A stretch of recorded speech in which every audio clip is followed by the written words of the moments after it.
Hey, what's going on, guys? It's a little bit of everything here today. Today, I just want to talk about 5 tips of my sobriety. So first and foremost, I used to be a very, very, very heavy addict. I'm talking so many things were in my system. I could have died multiple times.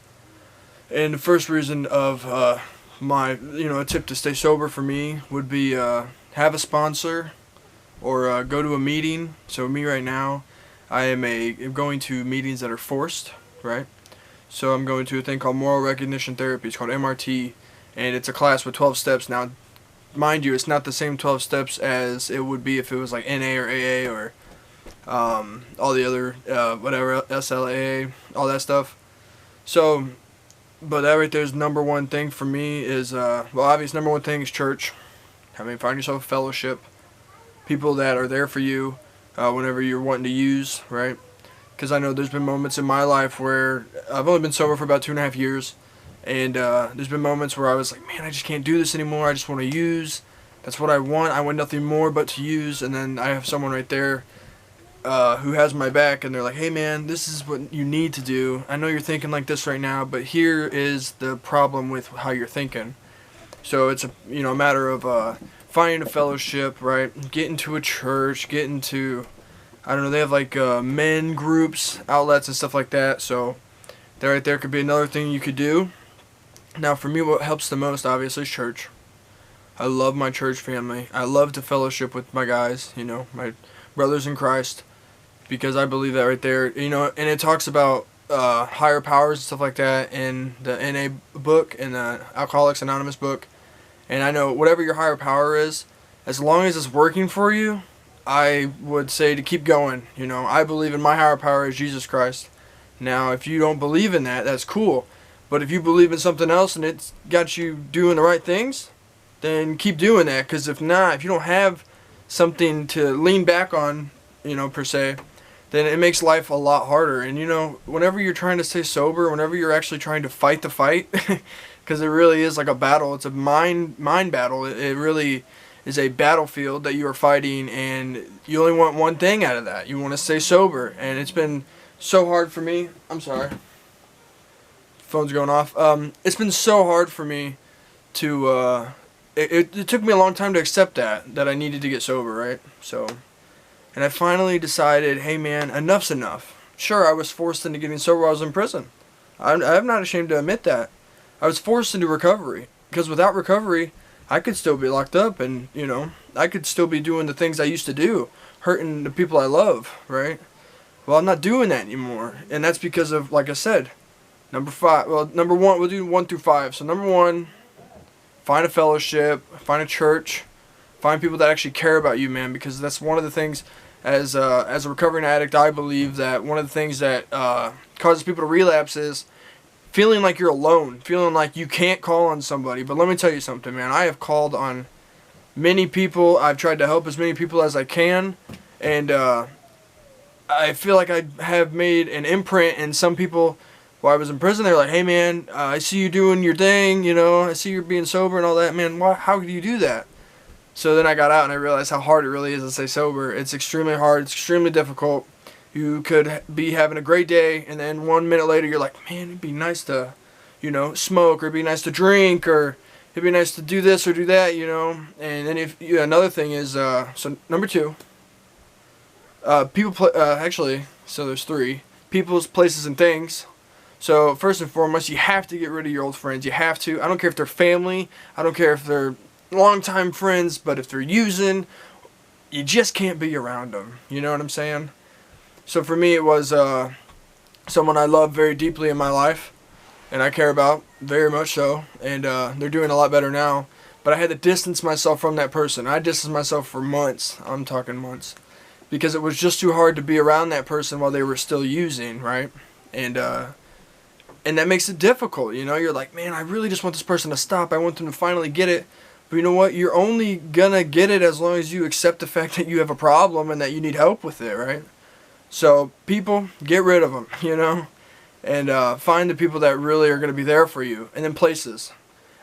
For some people, for me, a trigger for me would be going to a party, right? That's one of my triggers, going to a party. I'm not talking about like a birthday party. I'm talking about a party, like a real party where you get drunk and you have fun, and that's the kind of thing that would trigger me into be like, you know what, maybe just one, maybe I can have one, because if I have one, then it's not going to kill me, right? For me, it would. I'd be done for. If I took a drink, or if I took a hit of some, something, I'd be done for. Everything I've ever worked hard for would be thrown out in the trash, and then it wouldn't mean anything, right? So that's one of my places. So places, man. Always know who you're around, and always know that if you're in a bad situation, get yourself out of it, man. Because this is for like people who are, even me, man. I'm 2.5 years sober off of everything, and I still struggle with that, right?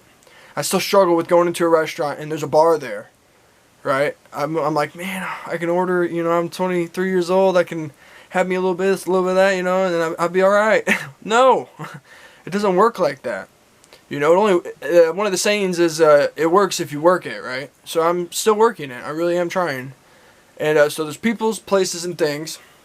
Things would be like, I'd say for me, like, things would be like, maybe like going to buy a pack of cigarettes, something like that. That's a thing for me, right? If I went and bought a pack of cigarettes, I smoked one cigarette, I'm probably going to be smoking everything else.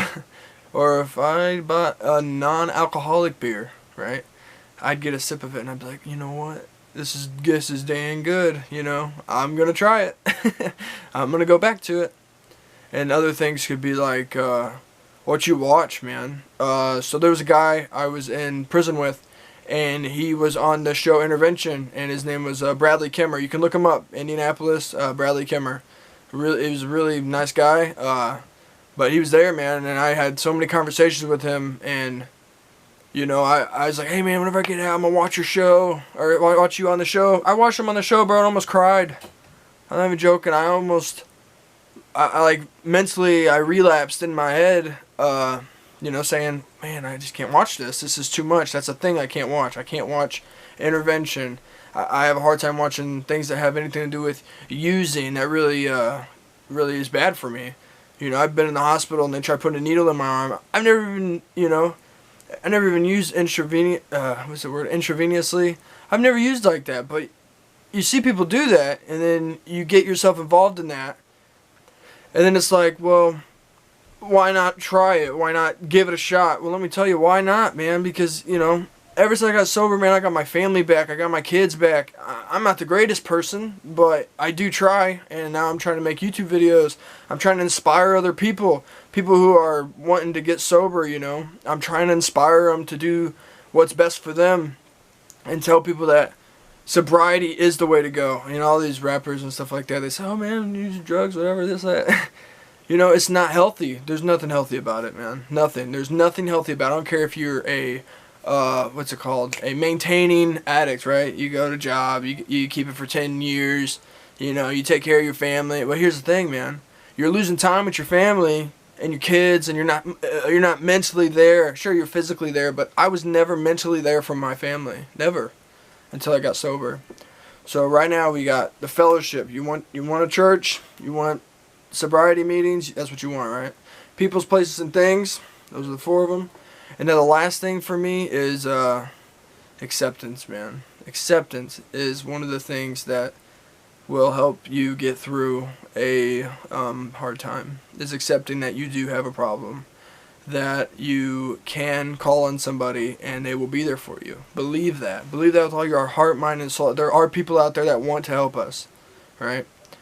Like, I know whenever I first got sober, man, I was trying everything, reaching out. I was 1 month sober, and I ended up relapsing right before I went into this program while I was in prison. I relapsed 1 month in.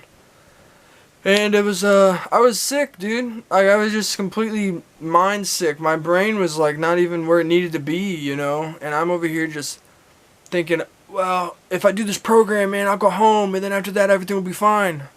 Let me tell you something, man. I struggled in that program, hardcore. And even though I didn't know how to talk about, the things I was talking about, I still stood up there and told people, hey, man, my name is Christian, I love everything. And I I have a drug addiction problem, you know. I do have a problem. And that's like one of the biggest things for me is just accept it, man. Accept it. You be who you are. You be the real you, the one that shines light for everyone else around you, right? So that's what I, try and do to the best of my ability. I fail. I'm not saying I don't fail. I fail all the time. Everybody fails, man. But it's a matter of getting back up and just striving, man. You just keep going and going and going. And I've listened to motivational speeches, and I've done this and done that, man. And you know what? Sometimes you feel like it's not enough. Sometimes you're like, man, I want more. What is up with this? I don't want to have these feelings anymore. Those feelings go away, man. They do.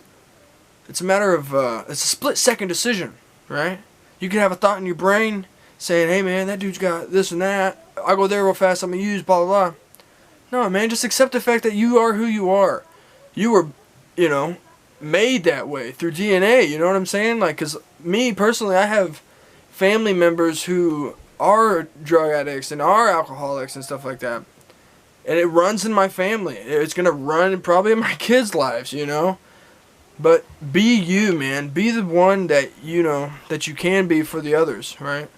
So, if you don't take anything out of this video, that's cool. But the one thing I want you to take out, if you do take anything out of this video, acceptance, man. Accept who you are.